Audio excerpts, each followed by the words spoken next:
Introduce yourself. My name is Jamie. I am a licensed acupuncturist. I'm 27 and I live in Pittsburgh. So, as an acupuncturist, I practice in person and I also have a virtual practice. My in person practice is at Nourish and Move on Beverly Road. I also do house calls. And then virtually, I have a Chinese medicine coaching group that's designed to kind of take the teachings of Chinese medicine and implement them through lifestyle.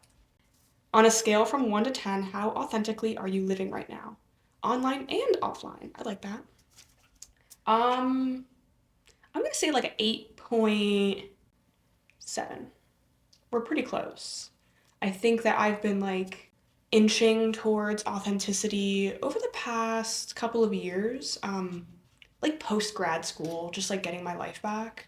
Um, and now I think that's reflecting itself through my practice and really refining the types of cases I want to work and how I'm perceiving those cases, right? I think in real life is almost harder, I think, because like I'm specifically thinking about like with work.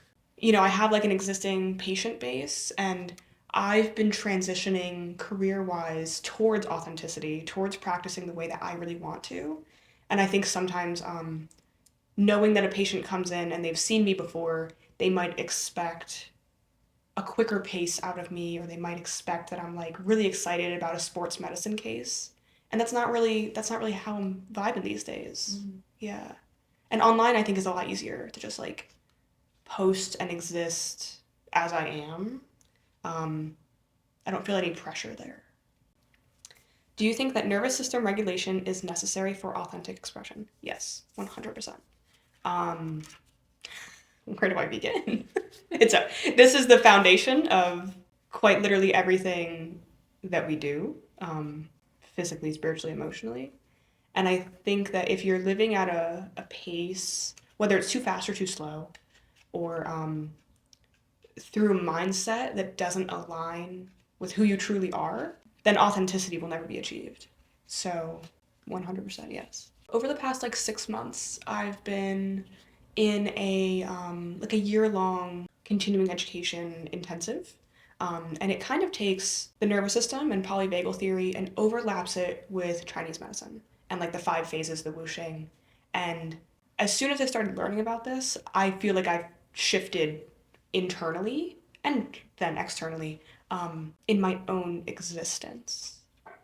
And just being much more aware of the somatic cues that my body gives me when I'm not aligned. And even the concept of sometimes dabbling with those things. So, for example, like even just the thought of me going for a run right now, there's like a heaviness in my chest. Like my body's like, we just got done with the gym. Why would you do that? Like, I don't want that. And I'm like warm thinking about it. But if I think about cooking, if I think about going home and meal prepping, that feels really soft and like really like expansive and opening. And so I think being more aware of, people say like listen to your body.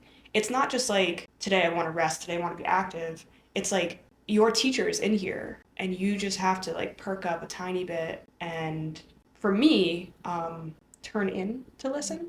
Yeah. Ooh. What is your mission and why do you do what you do?